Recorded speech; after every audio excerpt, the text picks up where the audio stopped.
Hello అండి. Welcome to Telugu UPSC Guru. So sorry అండి. Last month మొత్తం కూడా కొన్ని సిట్యుయేషన్స్ వల్ల అసలు వీడియోస్ పోస్ట్ చేయడానికి అస్సలు కుదరలేదు. I'm so sorry for thought. PYQ analysis ఏదైతే మనం చేస్తున్నామో దాన్ని నేను ఇప్పటి నుంచి మ్యారథాన్ ఫార్మాట్‌లో అంటే ఒకటే వీడియోలో 100 క్వెషన్స్ వరకు కవర్ చేసే విధంగా, లేదా ఒక డేకి 2 వీడియోస్ అన్నా వచ్చే విధంగా 50, 50 క్వెషన్స్‌వి అలా చేద్దాము. పీవైక్యూ అనాలిసిస్ అయితే చాలా ఇంపార్టెంట్ అండి. మీరు ఏ ఇయర్‌లో ప్రిలిమ్స్‌కి ప్రిపేర్ అవుతున్నా కూడా, దానికి సంబంధించి మనం పీవైక్యూస్ అయితే డెఫినిట్‌గా అనలైజ్ చేయాల్సి ఉంటుంది. దానికి సంబంధించి వీడియోస్ కూడా చేస్తాను ఇంకిప్పటి నుంచి. అయితే ఇప్పటి నుంచి మన ప్రిలిమ్స్ ఎగ్జామ్ మే మంత్ వరకు ఏవేవైతే వీడియోస్ వస్తాయో, ఇవన్నీ కూడా ప్రిలిమ్స్ పాయింట్ ఆఫ్ వ్యూలో వచ్చే వీడియోస్ అండి. మీరు గనక 2025లో ప్రిలిమ్స్‌కి అటెండ్ అవ్వాలి అనుకుంటున్నారు అనుకోండి, ఈ వీడియోస్ మిస్ కాకుండా చూడండి. మీ ఫ్రెండ్స్ ఎవరెవరైతే అటెండ్ అవుతున్నారో వాళ్ళతో కూడా ఈ వీడియోస్ షేర్ చేయండి. క్విక్ రివిజన్ చేద్దాం ఇప్పటి నుంచి. సో, మన కాన్స్టిట్యూషన్‌లో ఏవేవైతే అమెండ్మెంట్స్ చేశారో, దాన్ని బేస్ చేసుకొని ఇప్పుడు ఒక వీడియో చేస్తున్నాము. అన్ని అమెండ్మెంట్స్ కాదండి. మొత్తం ఉన్న అమెండ్మెంట్స్ అన్నీ కవర్ చేయట్లేదు ఇందులో. కేవలం ఇంపార్టెంట్ అమెండ్మెంట్స్ అన్నమాట. యూపీఎస్‌సి, సీఎస్‌సి పాయింట్ ఆఫ్ వ్యూలో ఏవేవైతే ఇంపార్టెంట్ అమెండ్మెంట్స్ వేటిని బేస్ చేసుకొని ప్రీవియస్‌గా క్వెషన్స్ వచ్చాయో, ఆ అమెండ్మెంట్స్ మాత్రమే మనం డిస్కస్ చేసుకోబోతున్నాము. అయితే కాన్స్టిట్యూషన్ అమెండ్మెంట్స్ ఎప్పుడెప్పుడు మీరు అర్థం చేసుకుంటారో, ఒక ప్యాటర్న్ అనేది అర్థమవుతుందనమాట. మన కాన్స్టిట్యూషన్ ఇప్పుడున్న పొజిషన్‌లో ఉండడానికి ఎలా ఎవాల్వ్ అయ్యింది అనేది ఈ అమెండ్మెంట్స్ ద్వారానే మీకు అర్థమవుతుంది. రైట్? సో, మనకి కాన్స్టిట్యూషన్ వచ్చి ఇప్పటికి 75 ఇయర్స్ అయిన తర్వాత అసలది ఎంత ఎవాల్వ్ అయ్యిందో, ఈ ప్రెజెంట్ డే సినారియోకి మన కాన్స్టిట్యూషన్ ఎంత వరకు అప్లై చేయగలుగుతున్నాము. ఈ అన్ని ఫ్యాక్టర్స్ మీకు క్లియర్‌గా అర్థమవ్వాలి అంటే అమెండ్మెంట్స్ అనేది మీరు ఖచ్చితంగా నేర్చుకోవాలన్నమాట. సో, టాపిక్‌లోకి వెళ్ళిపోదాము. ఆర్టికల్ 368 ఏదైతే ఉందో మన ఇండియన్ కాన్స్టిట్యూషన్‌లో అది పార్ట్ 20లో ఉందండి. ఈ ఆర్టికల్ మన పార్లమెంట్‌కి మన కాన్స్టిట్యూషన్‌ని అమెండ్ చేసే పవర్ ఇస్తుంది. స్టేట్ లెజిస్లేచర్స్ అన్ని అమెండ్ చేయలేవన్నమాట. పార్లమెంట్ మాత్రమే కాన్స్టిట్యూషన్‌ని అమెండ్ చేస్తుందన్నమాట. సో, ఇది ఆర్టికల్ 368లో ఉంది. ఇది చాలా ఇంపార్టెంట్ ఆర్టికల్ అండి. ఖచ్చితంగా ఒకసారి ఈ టాపిక్‌ని రివైజ్ చేసుకోండి. ఓకే. సో, మన పార్లమెంట్ ఏదైతే ఉందో, మన కాన్స్టిట్యూషన్‌ని అమెండ్ చేయొచ్చు. ఏ ఏ విధాల్లో అమెండ్ చేయొచ్చు? ఆల్రెడీ ఎగ్జిస్టింగ్ ప్రొవిజన్స్ ఉంటాయి కదా మన కాన్స్టిట్యూషన్స్‌కి. వాటిలో ఏదన్నా యాడ్ చేయొచ్చు. లేదా అందులో వేరియేషన్ అంటే ఏదైనా చేంజెస్ చేయొచ్చు. లేదంటే ఉన్న ప్రొవిజన్‌ని తొలగించొచ్చు. దట్ ఈస్ రీపీల్ అన్నమాట. ఈ విధాలుగా మన కాన్స్టిట్యూషన్‌ని అమెండ్ చేయొచ్చన్నమాట మన పార్లమెంట్. రైట్? సో, తర్వాత చూద్దాము. మన పార్లమెంట్ అన్ని ప్రొవిజన్స్‌ని అమెండ్ చేయగలుగుతుందా మన కాన్స్టిట్యూషన్‌లో ఉన్న అన్ని ప్రొవిజన్స్‌ని అంటే కాదండి. బేసిక్ స్ట్రక్చర్ అని ఒకటుంటుందండి మన కాన్స్టిట్యూషన్‌లో. రైట్? దీన్ని మాత్రము మన పార్లమెంట్ అమెండ్ చేయకూడదు. రైట్? సో, అసలు ఇది ఎక్కడి నుంచొచ్చింది? బేసిక్ స్ట్రక్చర్ అనే ఫీచర్ ఎక్కడి నుంచొచ్చింది అంటే, కేశవానంద భారతి కేస్‌లో సుప్రీం కోర్ట్ దీన్ని రూల్ చేసిందన్నమాట. ఇలా చెప్పింది. ఓకే. బేసిక్ స్ట్రక్చర్‌ని నువ్వు డిస్టర్బ్ చేయకుండా వేరే వాటిని అమెండ్ చేసుకో అని సుప్రీం కోర్ట్ పార్లమెంట్‌కి చెప్పిందన్నమాట. రైట్? సో, ఇప్పుడు ఇంపార్టెంట్ అమెండ్మెంట్స్ ఏమేమి ఉన్నాయో చూసుకుందాం. మనకు తెలుసు 1950లో కదా మనం అడాప్ట్ చేసుకున్నాము కాన్స్టిట్యూషన్. రిపబ్లిక్ డే ఎప్పుడు సెలబ్రేట్ చేసుకుంటాం? జనవరి 26 1950లో ఇది అయింది. రైట్? 51లోనే మన ఫస్ట్ అమెండ్మెంట్ యాక్ట్ ఉందన్నమాట. దీనిలో ఏమేమయింది? మనకి socially and economically backward classes ఉంటాయి కదా! ప్రతి స్టేట్‌లో కూడా సోషల్లీ, ఎకనామికల్లీ బ్యాక్వర్డ్ క్లాసెస్ ఉంటాయి కదా! సొసైటీలో. సో, వీటికి సంబంధించి స్పెషల్ ప్రొవిజన్స్‌ని స్టేట్ అంటే మన సెంట్రల్ గవర్నమెంట్ చేయొచ్చనమాట. స్పెషల్ ప్రొవిజన్స్‌ని మేక్ చేయొచ్చు. రైట్? అయితే ఇంకొకటి దిస్ ఇస్ ఆర్టికల్ 31 అన్నమాట. Saving of laws providing for acquisition of estates. Right? మనకప్పుడు తెలుసు కదా! Land reforms, acquisition of estates ఇవన్నీ కూడా అప్పట్లో మేజర్ కన్సర్న్ అది. మనకి ఇండిపెండెన్స్ వచ్చిన తర్వాత మేజర్ కన్సర్న్ అది. సో, 1950స్ నాటికి అక్విజిషన్ ఆఫ్ ఎస్టేట్స్ గురించి ఎక్కువ కాన్సెప్ట్ వాడుకలో ఉందన్నమాట. ఇక్కడ చూడండి 31 మనము ఇక్కడ తీసుకొచ్చారన్నమాట. తర్వాత added ninth schedule. Ninth schedule ఏంటో తెలుసు కదండీ! నైన్త్ షెడ్యూల్‌లో మీరు ఏవేవైతే పెడతారో, ఏ ఏ ప్రొవిజన్స్ నైన్త్ షెడ్యూల్‌లో పెడతారో, వాటిని జ్యుడిషియల్ రివ్యూ నుంచి ప్రొటెక్ట్ చేస్తున్నారన్నమాట. జ్యుడిషియల్ రివ్యూ అంటే ఏంటో మనందరికీ తెలుసు కదా! మన లెజిస్లేచర్ కావచ్చు, ఎగ్జిక్యూటివ్ కావచ్చు, అడ్మినిస్ట్రేటివ్ ఆర్గన్స్ కావచ్చు, ఇవి ఎలా ఫంక్షన్ అవుతున్నాయి? కాన్స్టిట్యూషన్‌లో మెన్షన్ చేసినట్టు ఫంక్షన్ అవుతున్నాయా? వాటి పవర్‌ని మించి, అధిగమించి ఏమన్నా స్టెప్స్ తీసుకుంటున్నాయా? ఇదంతా మన జ్యుడిషియరీ చూస్తూ ఉంటుంది. దీన్నే జ్యుడిషియల్ రివ్యూ అంటాం. రైట్? సో, నైన్త్ షెడ్యూల్‌లో ఏవేవైతే ప్రొవిజన్స్ పెడతారో, రైట్? వాటిని ఏ యాక్ట్స్ అయితే నైన్త్ షెడ్యూల్‌లో ఉంటాయో వాటికి జ్యుడిషియల్ రివ్యూ ఉండదన్నమాట. జ్యుడిషియరీ ఆ కేసెస్‌ని చూడడానికి వీలు లేదు. రైట్? సో, అలాగే 31A, 31B కూడా ఇన్సర్ట్ అయ్యాయి. రైట్. అయితే మన freedom of speech and expression article 19 ఏదైతే ఉందో, అందులో ఇంకా రెస్ట్రిక్షన్స్ యాడ్ చేశారన్నమాట. ఎన్ని? 3 రెస్ట్రిక్షన్స్ యాడ్ చేశారు. ఒకటి public order, friendly relations with foreign states and incitement to an offence. ఇవన్నీ కూడా రెస్ట్రిక్షన్స్ పరంగా యాడ్ చేశారన్నమాట. Right? Provided that state trading and nationalization of any trade or business by the state is not invalid on the ground of violation of right to trade or business. అయితే మనకి right to trade or business ఒకటి ఉంటుంది కదా! ఒకవేళ state ఏదన్నా ట్రేడ్‌ని nationalise చేయాలి అని అనుకుంది అనుకోండి. దాన్ని మనము అరే! అలా ఎలా నేషనలైజ్ చేశారు అని ఇన్వాలిడ్ చేయడానికి ఆప్షన్ లేదన్నమాట. Okay. So, next fourth amendment act of 1955 ఇందులో ఏం చెప్తున్నారో చూద్దాము. అయితే ఇప్పుడు ఎవరెవరైతే ప్రైవేట్ ప్రాపర్టీని అక్విజిషన్ జరుగుతుందో, రైట్? దానికి ఒక కాంపెన్సేషన్ అనేది ఇస్తారు. అక్విజిషన్ అంటే తీసుకోవడం. రైట్? వీళ్ళు అక్విజైట్ చేసుకున్నప్పుడు వాళ్ళకొక కాంపెన్సేషన్ ఇస్తారు. ఆ కాంపెన్సేషన్ స్కేల్ ఏదైతే ఉందో దాన్ని కోర్ట్స్ ఎగ్జామిన్ చేయడానికి వీల్లేదు అని చెప్తున్నారనమాట. అది ఒక అమెండ్మెంట్. రైట్. ఈ స్టేట్‌లో మన స్టేట్ ఏదైతే ఉందో అంటే గవర్నమెంట్ సెంట్రల్ గవర్నమెంట్ గురించి మాట్లాడుతున్నారండి ఇక్కడ. It authorize the state to nationalize any trade. Nationalize అంటే కంప్లీట్‌గా ఆ ట్రేడ్ స్టేట్ కంట్రోల్‌లో ఉంటుందన్నమాట. స్టేట్ అంటే మన సెంట్రల్ గవర్నమెంట్ కంట్రోల్‌లో ఉంటుంది. రైట్. అయితే మన నైన్త్ షెడ్యూల్ ఉంది కదా! నైన్త్ షెడ్యూల్ బేసిక్‌గా ఏం చేస్తుంది? అందులో ఉన్న యాక్ట్స్‌కి బ్లాంకెట్ ప్రొటెక్షన్ ఇస్తుంది. బ్లాంకెట్ ప్రొటెక్షన్ అంటే కంప్లీట్ ప్రొటెక్షన్ అన్నమాట. రైట్. ఆ షెడ్యూల్‌లోకి ఇంకా యాక్ట్స్‌ని యాడ్ చేశారు. సో, ఏవేవైతే యాక్ట్స్ యాడ్ అవుతున్నాయో వాటిపైన జ్యుడిషియల్ రివ్యూ జరగడానికి ఈజీ కాదు. జరిగే విధానమే లేదు. రైట్. సో, ఇంకా యాక్ట్స్ యాడ్ చేస్తున్నారు. Right. Extended the scope of article 31A అంటే ఇక్కడ ఉంది కదా! Saving of laws providing for acquisition of estates దాని స్కోప్ ఇంకా పెరిగిపోయిందన్నమాట. రైట్. సో, ఇక్కడ అంతా చూడండి ల్యాండ్ రిఫార్మ్స్‌కి, అక్విజిషన్ ఆఫ్ ఎస్టేట్స్‌కి వీటికి సంబంధించింది జరుగుతోంది. ఎప్పుడు 1950 స్టోరీ ఇది. రైట్. నెక్స్ట్ చూద్దాం. సెవెంత్ అమెండ్మెంట్ యాక్ట్ 1956 అయితే ఈ అమెండ్మెంట్ యాక్ట్ ద్వారా సెకండ్ ఇంకా సెవెంత్ షెడ్యూల్స్‌ని అమెండ్ చేశారు. సెకండ్ షెడ్యూల్‌లో ఏముంటుందండి? మన ప్రెసిడెంట్ కావచ్చు, రైట్? ఇంకా ఇలాంటి వేరే వేరే వాళ్ళు మన చైర్మన్స్, స్పీకర్ వాళ్ళకి సంబంధించి ఎమాల్యుమెంట్స్ అంటే వాళ్ళ సాలరీస్ కావచ్చు, వాళ్ళకేమేమి అలవెన్సెస్ ఉంటాయి, వాటికి సంబంధించినవన్నీ కూడా సెకండ్‌లో ఉంటాయి. వాటికి సంబంధించి కొన్ని చేంజెస్ చేశారు. అమెండ్ చేశారు వాటిని. అలాగే సెవెంత్ షెడ్యూల్‌లో ఏముంటుంది? మన union list, state list, concurrent list అన్నీ ఉంటాయి కదా! వాటికి కూడా కొన్ని అమెండ్మెంట్స్ చేశారనమాట. అయితే ఇక్కడ చూడండి మనము 1956లో ఉన్నాం. రైట్? అప్పటి వరకు మన దగ్గర స్టేట్స్ ఎలా ఉండేవి మన కంట్రీలో 4 కేటగరీస్‌గా క్లాసిఫై అయి ఉండేవి మన states. Right? Part A, B, C, D విధంగా.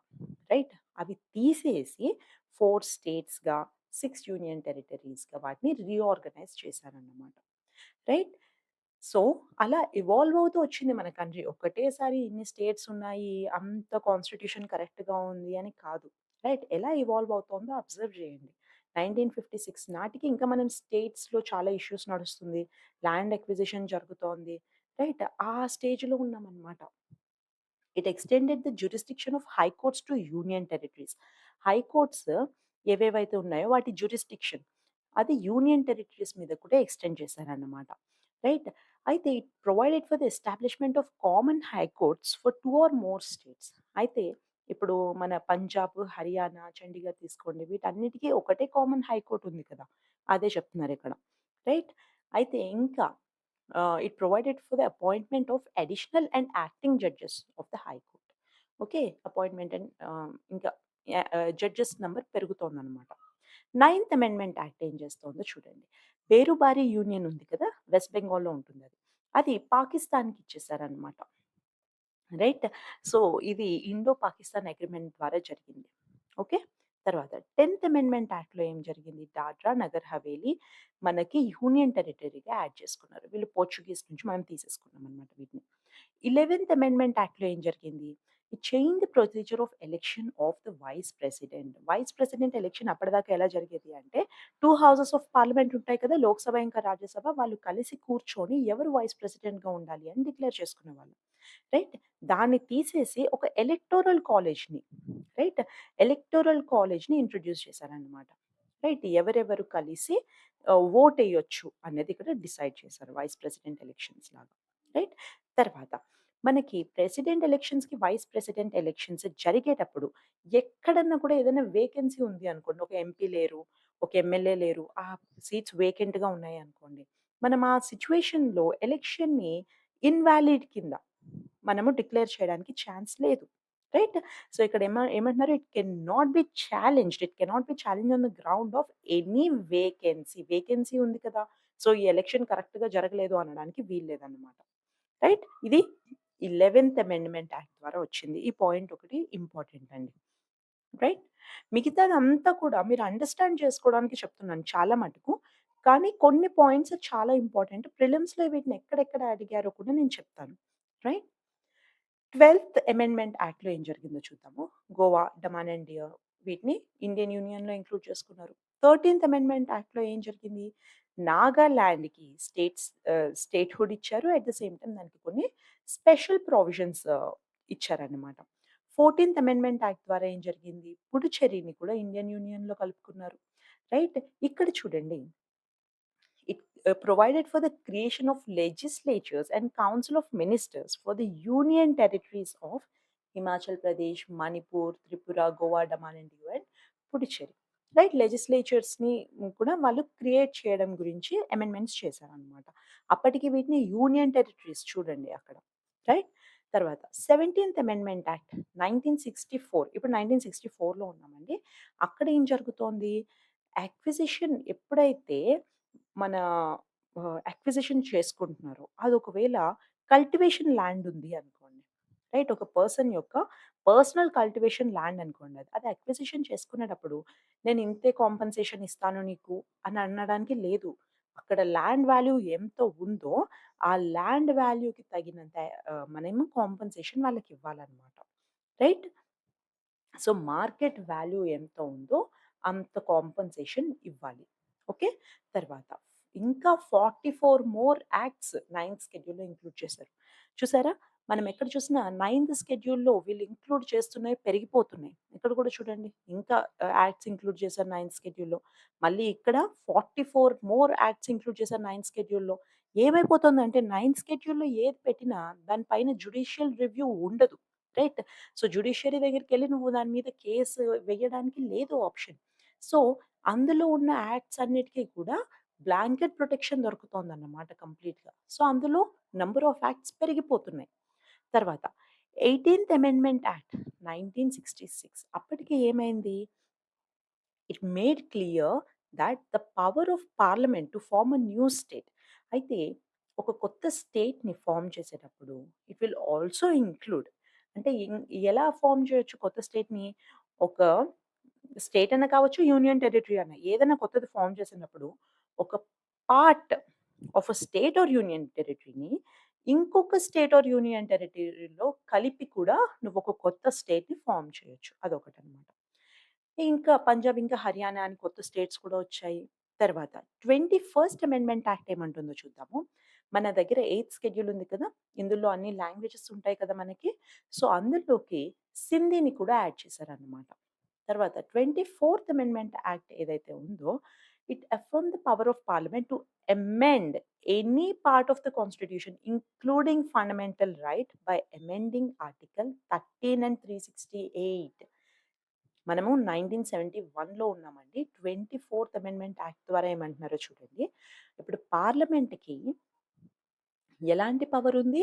నేను కాన్స్టిట్యూషన్‌లో బేసిక్ స్ట్రక్చర్ కాదు. ఏదన్నా అమెండ్ చేసి పెట్టేస్తా.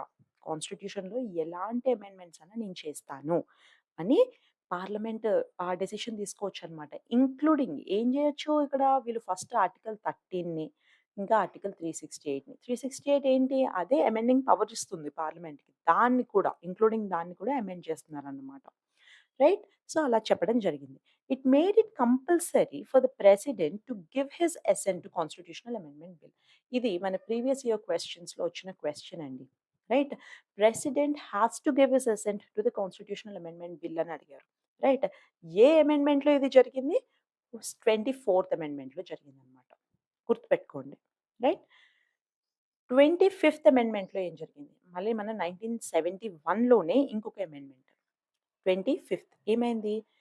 ఫండమెంటల్ రైట్ టు ప్రాపర్టీ ఏదైతే ఉందో దాన్ని తీసేశారన్నమాట. రైట్?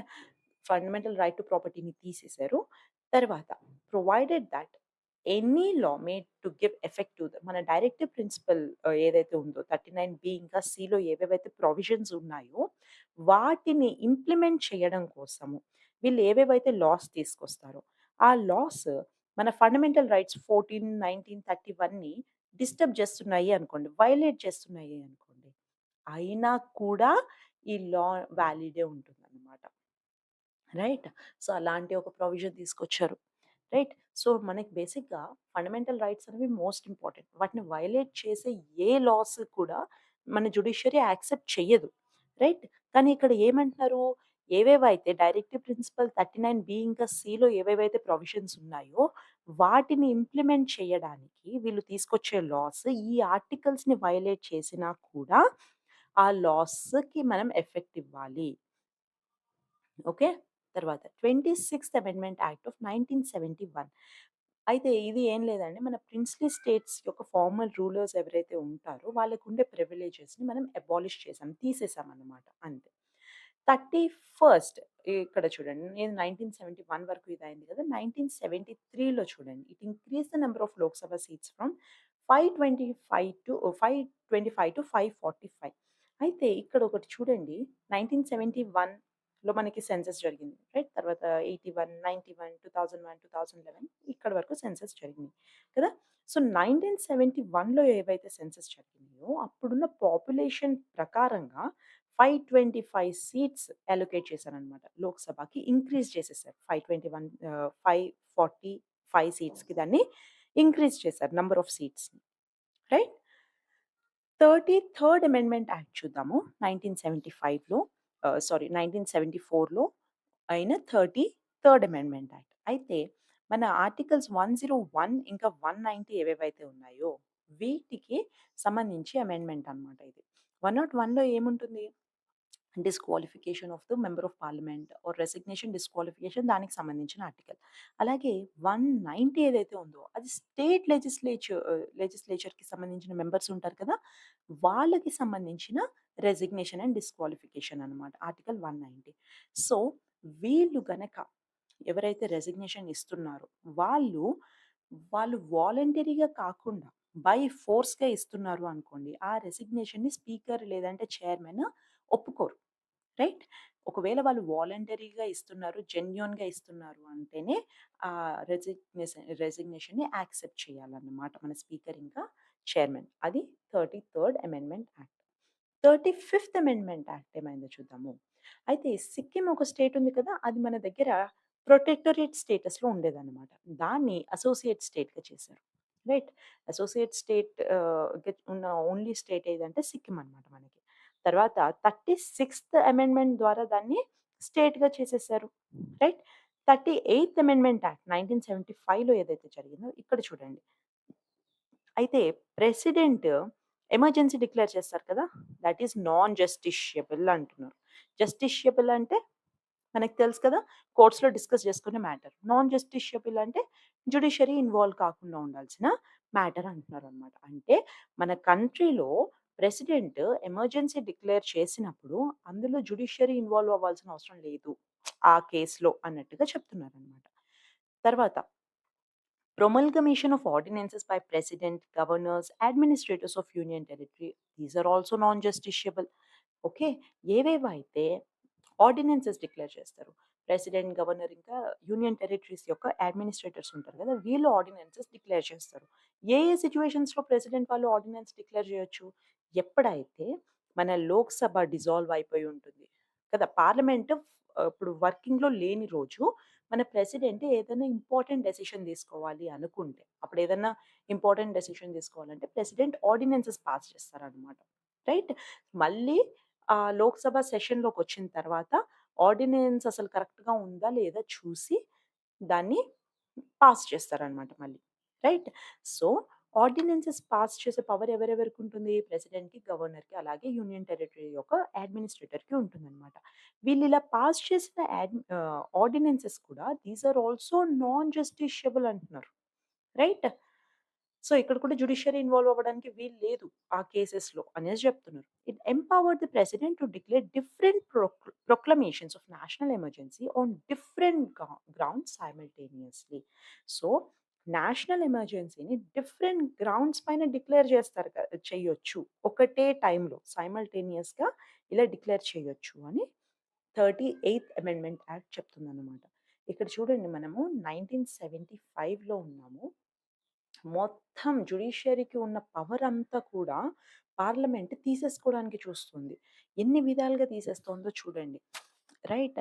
మనకి ఏం చెప్తున్నారిక్కడ? ఫండమెంటల్ రైట్స్‌ని కూడా మేము అమెండ్ చేసేస్తాము అంటున్నారు. 1971లో జరుగుతోందది. రైట్? తర్వాత ఫండమెంటల్ రైట్ టు ప్రాపర్టీ తీసేశారు. ఓకే. ఎందుకంటే అదొకటి మోస్ట్ కాంట్రోవర్షియల్ టాపిక్ ఉండేదన్నమాట అప్పటిదాకా. రైట్? సో, ఆర్టికల్ 30 తీసేశారు. రైట్? తర్వాత డైరెక్టివ్ ప్రిన్సిపల్ అప్లై చేయడానికి ఫండమెంటల్ రైట్స్ వైలేట్ అయినా పర్లేదు అంటున్నారు. రైట్? ఇవన్నీ చూడండి మనకి ఫండమెంటల్ రైట్ అనేది ఒక మనిషి ఒక డిగ్నిఫైడ్ లైఫ్ లీడ్ చేయడానికి అవసరమవుతుంది. రైట్? అలాంటివి మనకి వైలేట్ అయినా పర్లేదు. మేము అలాంటి లాస్ క్రియేట్ చేసినా కూడా పర్లేదు అన్నట్టుగా పార్లమెంట్ ఈ అమెండ్మెంట్స్ అనేవి చేసుకుంటూ పోతుంది. రైట్?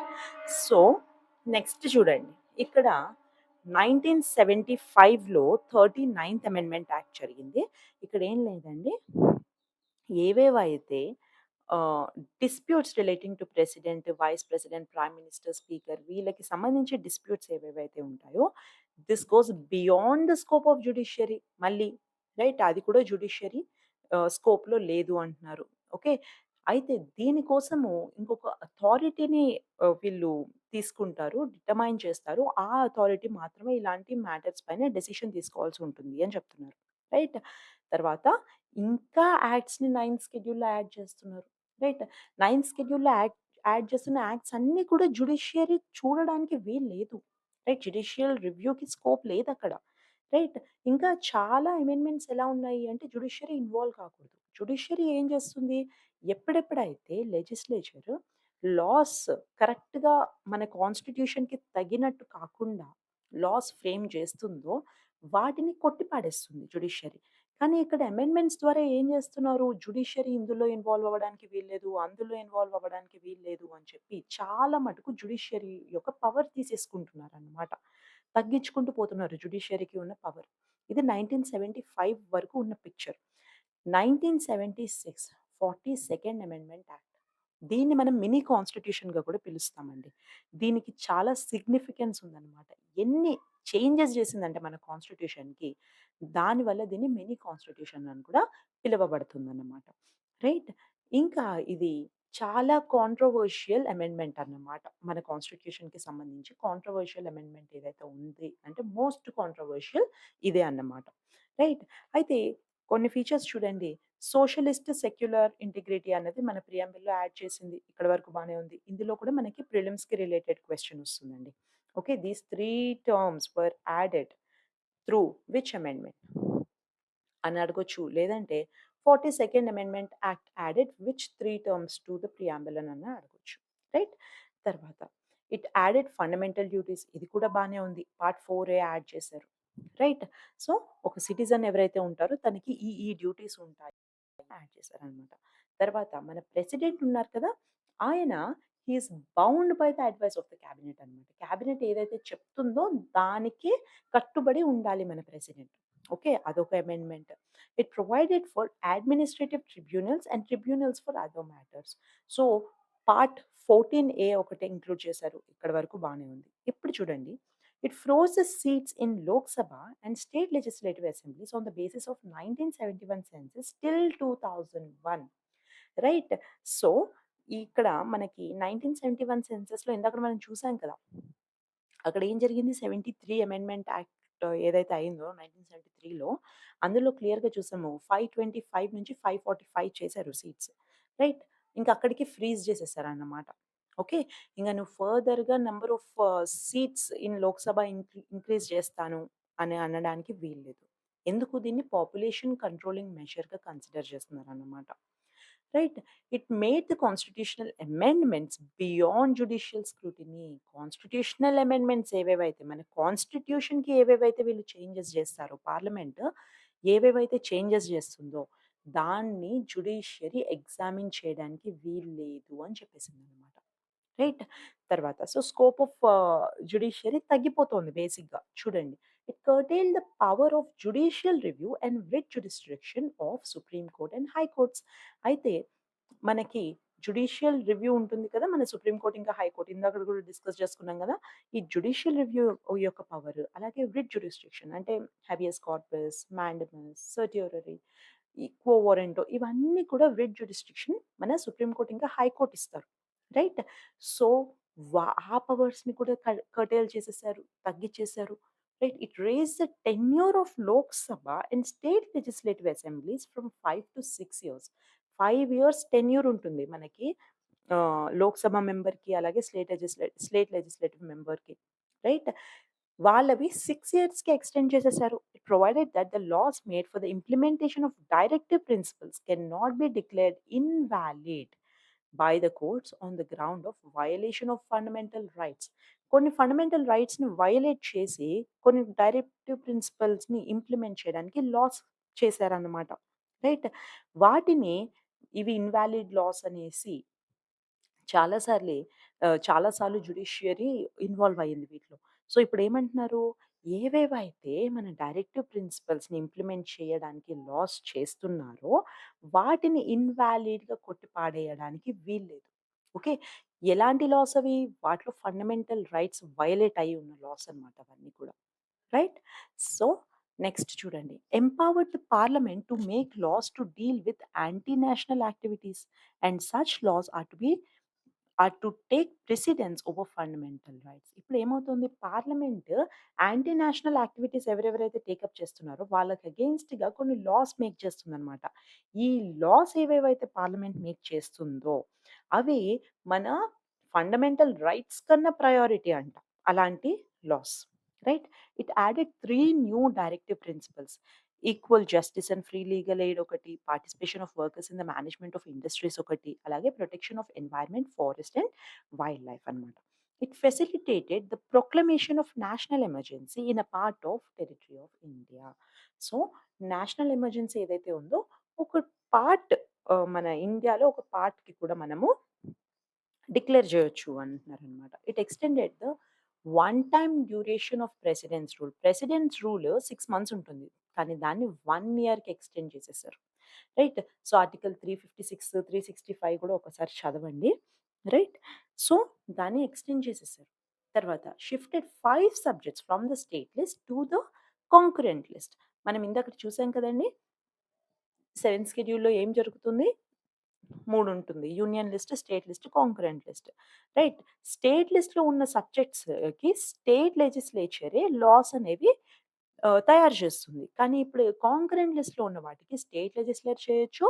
లేదంటే యూనియన్ కూడా చేయొచ్చు. సెంట్రల్ గవర్నమెంట్ కూడా చేయొచ్చు లాస్. రైట్. సో, ఇప్పుడేం చేశారు స్టేట్ లిస్ట్‌లో కొన్ని 5 సబ్జెక్ట్స్ ఉన్నాయి. వాటిని తీసి కాంకరెంట్ లిస్ట్‌కి మూవ్ చేశారు. ఏమేంటవి? Education, forest, protection of wild life, animals and birds, weights and measures and administration of justice. Right.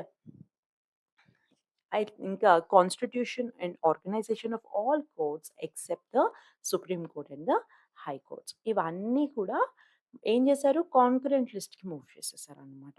Okay. Ah, అలాగే మనకి పార్లమెంట్ లేదా స్టేట్ లెజిస్లేచర్ రన్ అవ్వడానికి కోరం అనేది ఉండాలి. కోరం అంటే అర్థం ఏంటి? ఇప్పుడు ఒక సెషన్ రన్ అవ్వాలి అంటే మినిమమ్ ఇంతమంది జనాభా ఆ సెషన్‌లో ఉండాలనమాట. పార్లమెంట్‌లో ఒక సెషన్ రన్ అవ్వాలి. లోక్‌సభలో ఒక సెషన్ రన్ అవ్వాలి అనుకోండి. మినిమమ్ ఇంతమంది ఉండాలి అని ఉంటుంది. దాన్ని కోరం అంటారనమాట. అసలా అదే తీసేసారు. కోరం ఉండాల్సిన అవసరం లేదు. తక్కువ మందితో కూడా మినిమమ్‌లో మినిమమ్ మెంబర్స్ ఉన్నా కూడా వీళ్ళు రన్ చేసుకునే విధంగా ఉంది ఇప్పుడు అది చూస్తే. It empowered the parliament to decide from time to time the rights and privileges of its members and committees. So, పార్లమెంట్‌కి సంబంధించిన మెంబర్స్ ఇంకా కమిటీస్ ఏవేవైతే ఉంటాయో వాళ్ళ రైట్స్ ఇంకా privileges parliament time to time decide చేస్తుందన్నమాట. Right? It provided for the creation of all India judicial service. All India judicial service అంటే ఏం లేదండి. జ్యుడిషియరీకి సంబంధించిన అపాయింట్‌మెంట్స్ కావచ్చు, లేదా ప్రమోషన్స్ కావచ్చు, వీటన్నిటికి సంబంధించిన డెసిషన్స్ తీసుకోవడానికి మనకి ఆల్ ఇండియా జ్యుడిషియల్ సర్వీస్ అనేదొకటి క్రియేట్ చేశారన్నమాట. Right? It shortened the procedure for disciplinary action by taking away the right of a civil servant to make representation at the second stage after enquiry. Civil servant ఒకవేళ ఏదైనా తప్పు చేస్తే తన పైన disciplinary action తీసుకుంటారు కదా! దానికి పెద్ద ప్రొసీజర్ ఉంటుంది. దాన్ని షార్టెన్ చేసేసారన్నమాట. రైట్? సో, ఇక్కడ వరకు చూడండి. ఇది ఒక ఫస్ట్ పార్ట్ అన్నమాట. ఈ వీడియోలో ఫస్ట్ పార్ట్ ఇది. సో, చూడండి 1976 నాటికి పార్లమెంట్ కంప్లీట్‌లీ పవర్‌ఫుల్ అయిపోయింది. మన డెమోక్రటిక్ గవర్నమెంట్‌లో 3 ఆర్గన్స్ ప్రాపర్‌గా ఫంక్షన్ చేస్తేనే ఆ డెమోక్రటిక్ గవర్నమెంట్ నిలబడుతుంది. రైట్? సో, ఇక్కడ చూస్తే మనకి ఈ మొత్తానికి పవర్‌ఫుల్ అయిపోతోందన్నమాట. ఎగ్జిక్యూటివ్ కంప్లీట్‌లీ పవర్‌ఫుల్ అయిపోతుంది. లెజిస్లేచర్ కంప్లీట్‌లీ పవర్‌ఫుల్ అయిపోతుంది. జ్యుడిషియరీ ఏదైతే వీళ్ళ పైన చెక్ పెట్టాల్సి ఉంటుందో, దాని పవర్స్ అన్నీ కూడా తగ్గిచ్చేస్తున్నారు. రైట్? ఇది సినారియో అన్నమాట. రైట్? మీకు అర్థమవుతుంది కదా! కాన్స్టిట్యూషన్‌కి ఎన్ని అమెండ్‌మెంట్స్ చేశారు. ఆ తర్వాత ఇప్పుడు నెక్స్ట్ పార్ట్‌లో మీకు అర్థమవుతుందన్నమాట. బ్యాలెన్స్ ఎలా చేస్తున్నారు ఆ తర్వాత. రైట్? ఆ తర్వాత కాన్స్టిట్యూషన్ ఎక్కువ పవర్‌ఫుల్‌గా 3 ఆర్గన్స్ ప్రాపర్‌గా రన్ అయ్యే విధంగా ఏమేమి అమెండ్‌మెంట్స్ చేశారు అన్నది కూడా మనం తర్వాత వీడియోలో చూద్దాము. I hope this video is helping you. And next part త్వరలోనే వచ్చేస్తుంది. అండ్ ఖచ్చితంగా బాగా ప్రిపేర్ కండి. ఈ వీడియో పైన ఎక్కువ సేపు ఇన్వెస్ట్ చేయకండి. ఒక్కసారి చూసి ఆ పీడీఎఫ్‌ని మీరు డౌన్‌లోడ్ చేసుకొని ఎప్పుడో ఒకసారి ఫ్రీగా ఉన్నప్పుడు ఒకసారి చూడండి. ఎందుకంటే మీరు ఆహ్, పిన్ టు పిన్ నేర్చుకోవాల్సిన అంత ఇంపార్టెంట్ కాంటెంట్ కాదు. కాన్స్టిట్యూషన్ ఎలా ఎవాల్వ్ అయ్యింది. అట్ ద సేమ్ టైమ్ ఏమేం అమెండ్‌మెంట్స్ ఎప్పుడెప్పుడు జరిగినాయి. ఆఫ్‌కోర్స్ కొన్ని అమెండ్‌మెంట్స్ చాలా ఇంపార్టెంట్ అండి. వాటిని కూడా నేను ఇందాకడ వీడియో చేసేటప్పుడు మెన్షన్ చేశాను కదా! ఎక్స్‌ప్లెయిన్ చేసేటప్పుడు. సో, వాటి పైన ఎక్కువ ఫోకస్ పెట్టండి. రైట్? ఇంక దీని నెక్స్ట్ పార్ట్ మనం నెక్స్ట్ వీడియోలో చూద్దాము. Thank you so much for your time. All the very best for your preparation అండి.